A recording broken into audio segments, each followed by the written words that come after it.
이 시간에 온라인으로 예배를 드리는 성도님들, 옆에 계신 가족들하고 한번 인사할까요? 샬롬. 예, 잘 오셨습니다. 이 코로나19로 인해서 또 많은 어려움들이 우리에게 지속이 되고 있습니다. 많이 기도해 주셔서 2021년도에는 하나님의 은혜의 광선이 비춰지는 한 해가 되었으면 좋겠고, 또 성도님들의 가정과 생업과 일터 위에 하나님의 늘 돕는 은혜가 있기를 간절히 원합니다. 제가 책을 살 때 교보문고라고 하는 인터넷 사이트에 들어가서 책을 주문하고 구입을 합니다. 한 이틀 만에 제가 배달이 되곤 하죠. 교보문고에 들어가서 인터넷 사이트에 들어가서 제가 하나님의 뜻 이렇게 쳐봤더니 하나님의 뜻에 대한 책들이 100여 권이 넘게 검색이 됩니다. 그 말은 하나님의 뜻에 대하여 많은 사람들이 관심이 있다라는 거죠. 그런 제목의 책이 많은 것은 그것을 이야기하는 것이죠. 특별히 새해를 맞이하여 우리도 하나님의 뜻이 뭘까, 그것을 생각하는 시간들이 필요하지 않아요. 그래서 2021년도 하나님의 뜻을 쫓아 살아가는 성도가 될 때 얼마나 놀라운 축복이겠습니까? 오늘 그런 말씀을 좀 나누려고 합니다.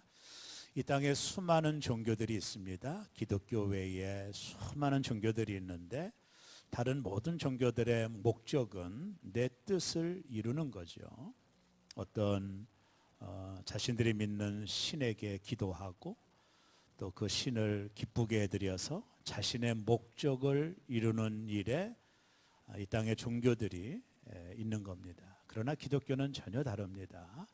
기독교의 종교의 의미는 뭐냐면 내 뜻이 아니라 하나님의 뜻을 이루어드리는 종교다. 이게 우리가 믿는 하나님에 대한 신앙 고백이에요.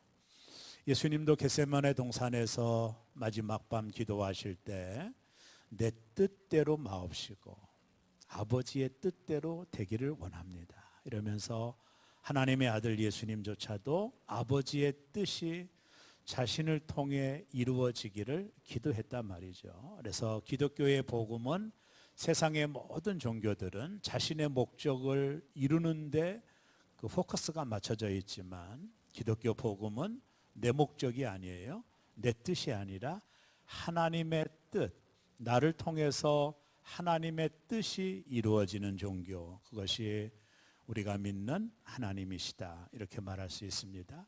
그런 면으로 보면 하나님의 뜻이 무엇인지가 상당히 궁금하잖아요. 성경의 많은 부분들이 그런 부분들을 나누고 있는데 오늘 저는 데살로니가전서에 나오는 말씀을 가지고 하나님의 뜻에 대하여 살펴보고자 하는 것입니다. 어떤 집사님이 새벽 예배를 열심히 나가는 분이 계십니다. 1시간씩 이렇게 기도하시고 기도가 끝나면 성경책을 그냥 이렇게 핀대요.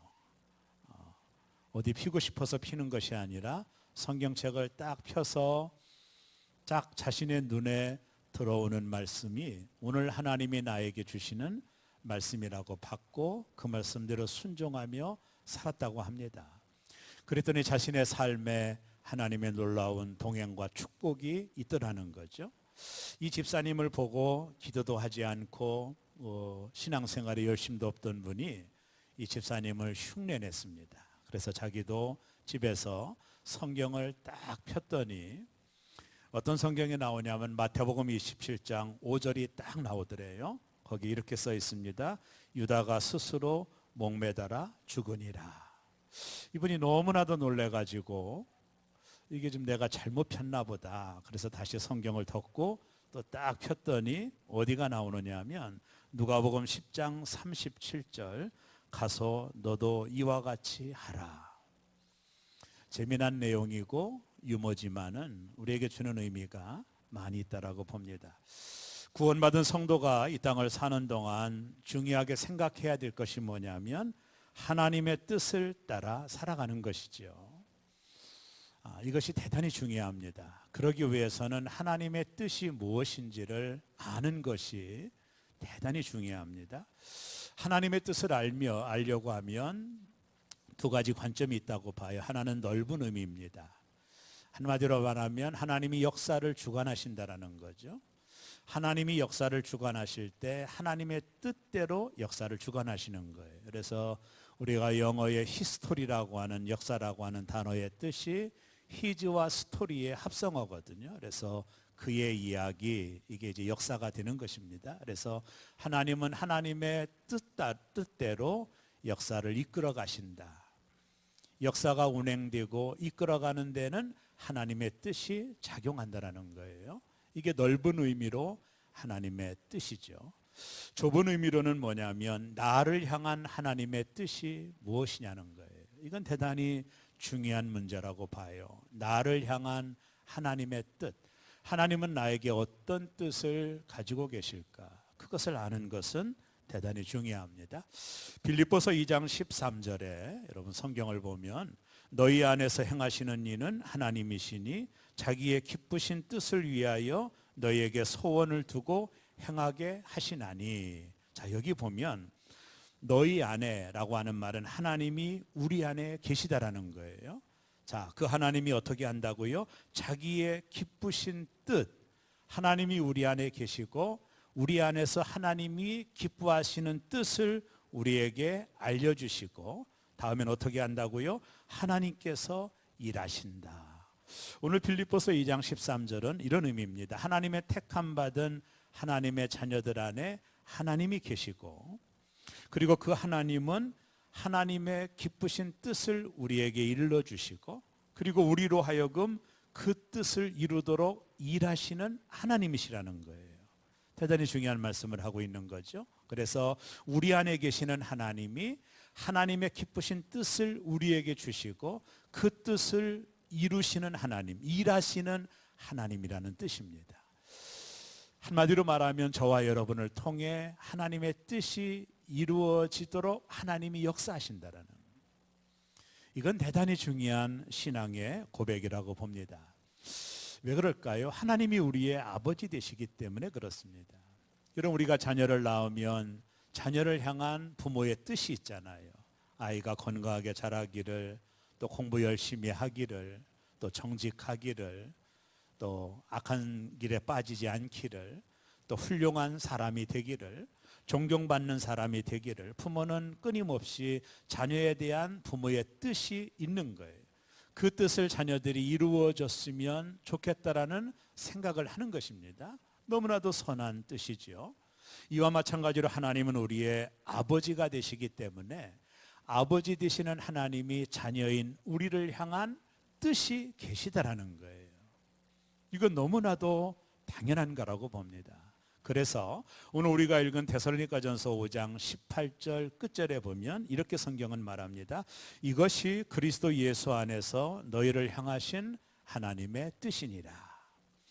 이것이 예수 안에서 너희를 향하신 하나님의 뜻이다. 자, 이것이 하나님의 뜻이다. 오늘 본문은 정확하게 우리에게 말씀을 하고 계시죠.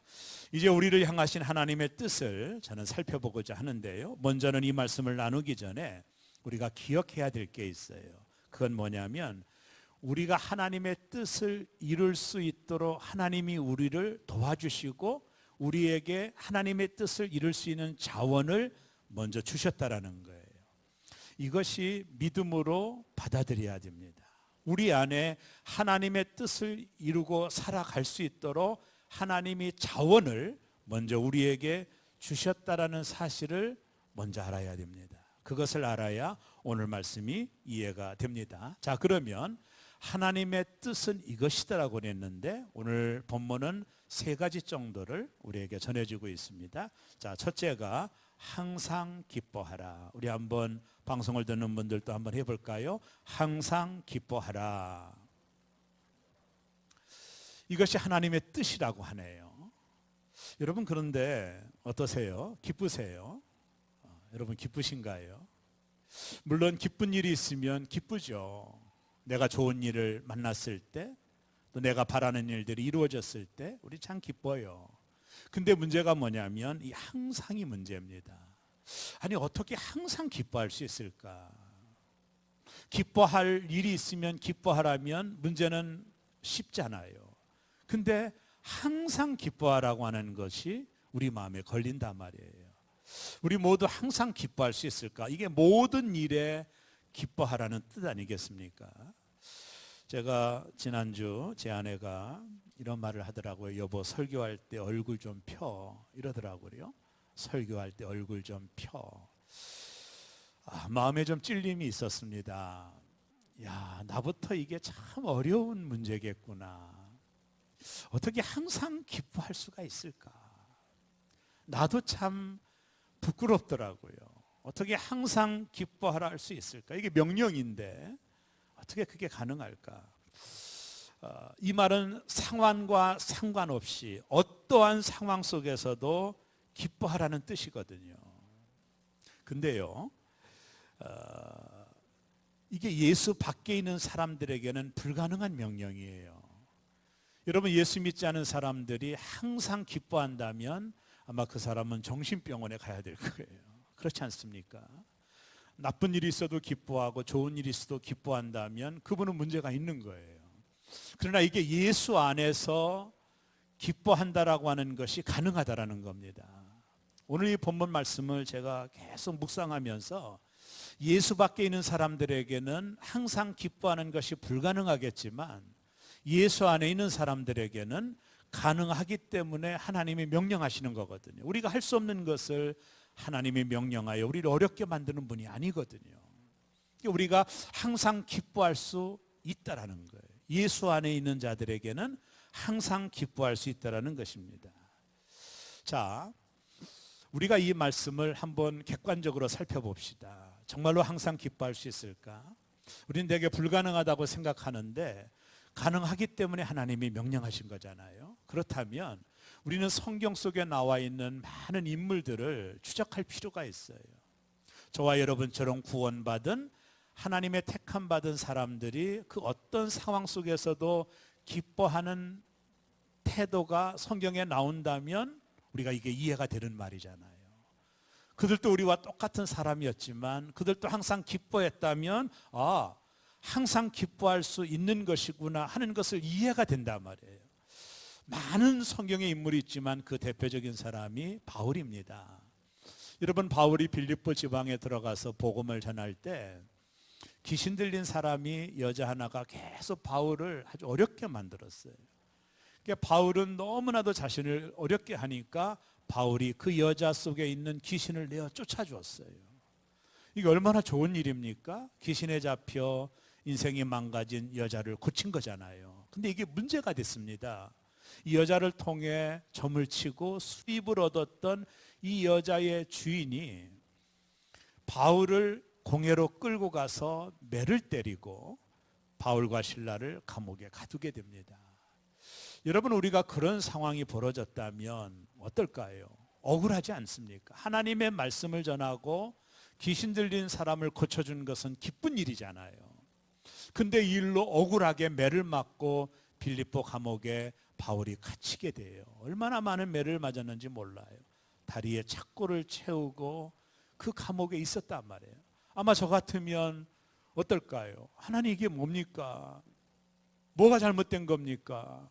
내가 하나님 일을 하다가 이런 경우가 이해가 됩니까? 라고 불평할 수 있는 충분한 조건이 있어요. 근데 바울이 그 당시 바울에게 있었던 일들을 사도행전 16장 25절은 이렇게 설명합니다. 한밤중에 바울과 실라가 기도하고 하나님을 찬송하며 죄수들이 듣더라. 이 말은 참 이해가 안 돼요. 그 깜깜한 밤에 바울과 실라가 기도하고 하나님을 찬송하며, 바울과 실라가 기쁘지 않았다면 찬송이 나올까요? 찬송은 뭐예요? 기쁨의 고백이잖아요. 우리는 이게 이해가 되지 않아요. 바울은 좀 다른 사람같이 느껴져요. 아니, 어떻게 그 상황 속에서 찬송할 수 있을까? 매를 맞고 몸 하나 추스리기도 어려운 상황 아닙니까? 얼마나 또 억울한 일입니까? 하나님 일 하다가 누명을 쓰고 감옥에 갇혔으니 얼마나 억울해요.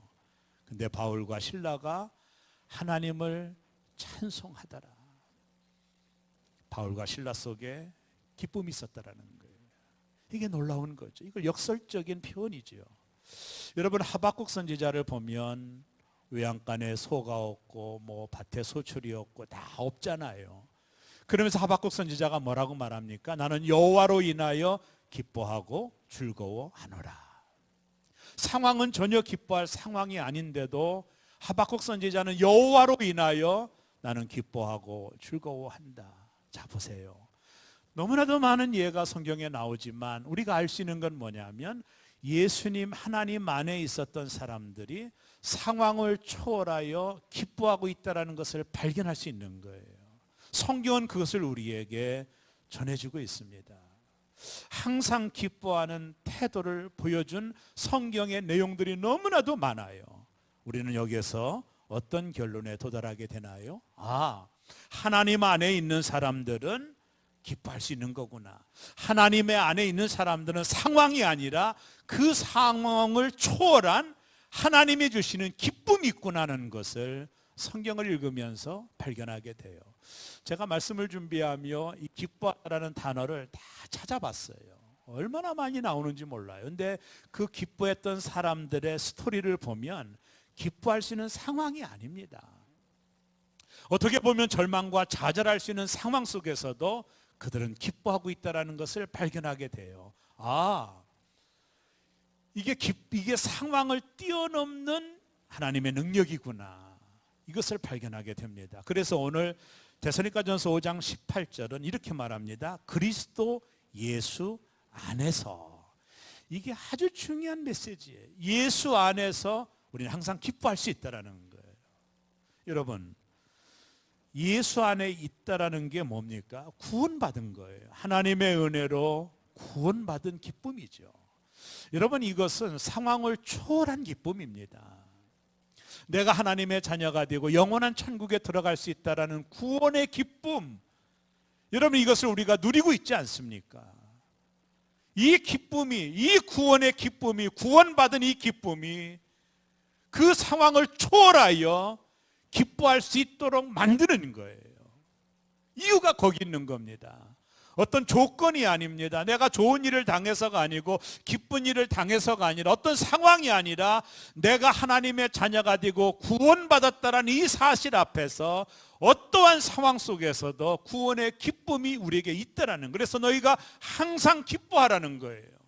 너희가 구원받았지 않냐는 거예요. 너희가 예수님 안에 있는 하나님의 자녀가 아니냐는 거예요. 근데 너는 충분히 기뻐할 수 있는 하나님의 자녀라는 것입니다. 다윗이 말년에 죄를 크게 범하죠. 성경에 나오는 이야기입니다. 그때 다윗이 하나님 앞에 드렸던 기도가 시편 51편 12절에 나옵니다. 거기 보면 주의 구원의 즐거움을 내게 회복시켜 주시고, 다윗은 범죄함으로 인하여 자신 안에 있는 이 구원의 즐거움이 사라졌던 것 같아요.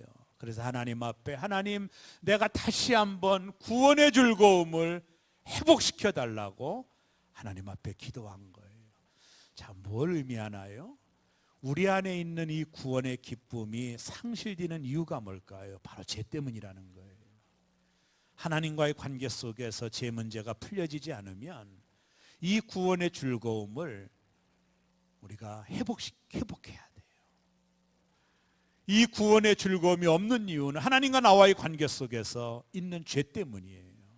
이게 철저하게 하나님 앞에 회개해야 돼요. 내게 지금 기쁨이 없다면, 항상 기뻐하는 삶이 아니라면 하나님과 나 사이에 맺힌 것이 있는 거예요. 그게 죄예요.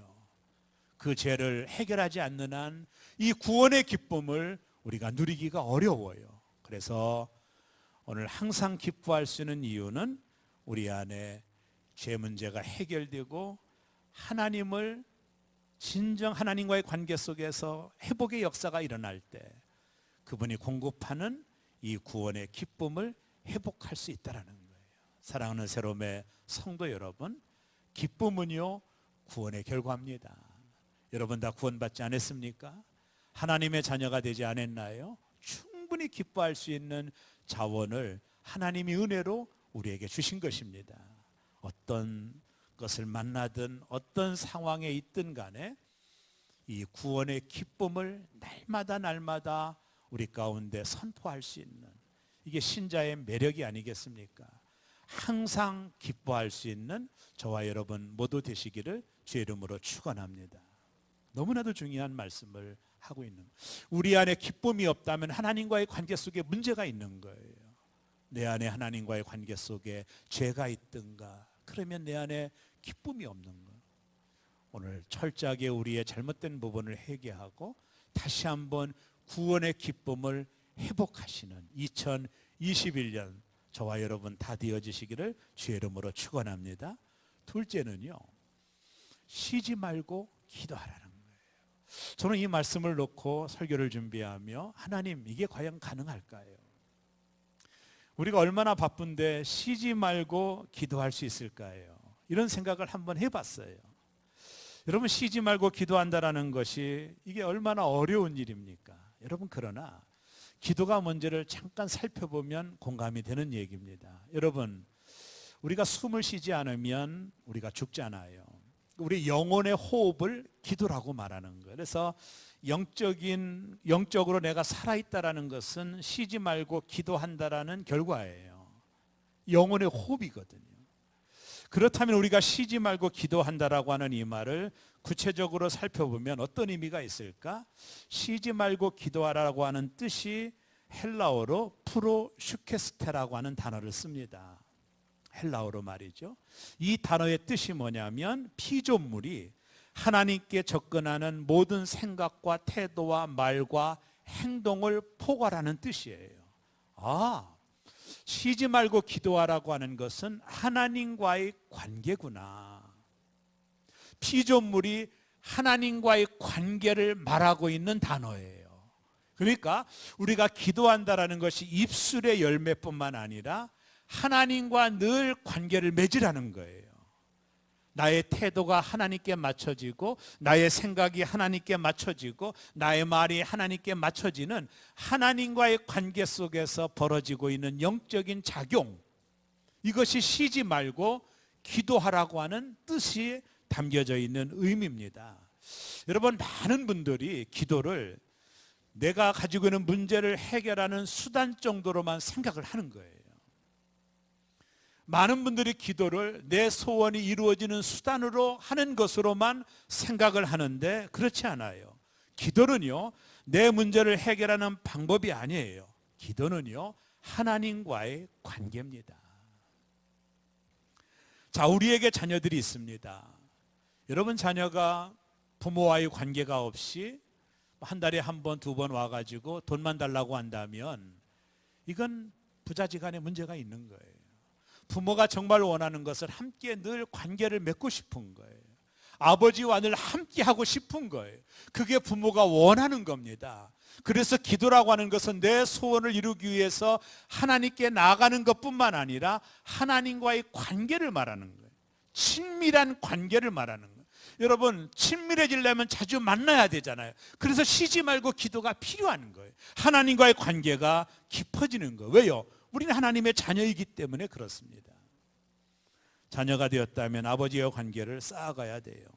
아버지와 관계를 쌓기 위해서 무엇이 필요하죠? 자주 만나는 겁니다. 그것이 바로 쉬지 말고 기도하라는 의미입니다.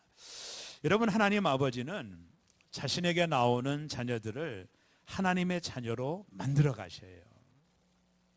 어떤 때는 우리가 드리는 기도에 응답하심으로 아버지를 신뢰하게 만들기도 하시고요. 어떤 때는 내가 드리는 기도에 늦게 응답함으로 하나님이 우리를 인내하는 사람으로 만들어가요.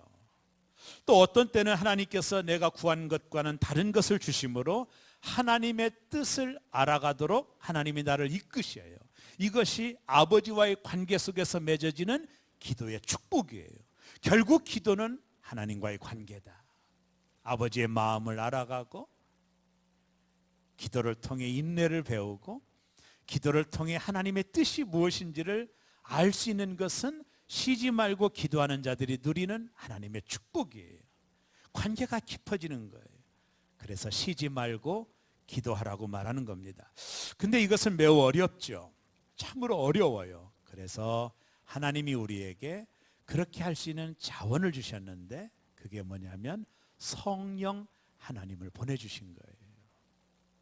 로마서 8장 26절에 보면 이와 같이 성령도 우리의 연약함을 도우시나니 우리는 마땅히 기도할 바를 알지 못하나 오직 성령이 말할 수 없는 탄식으로 우리를 위하여 친히 간구하시느니라.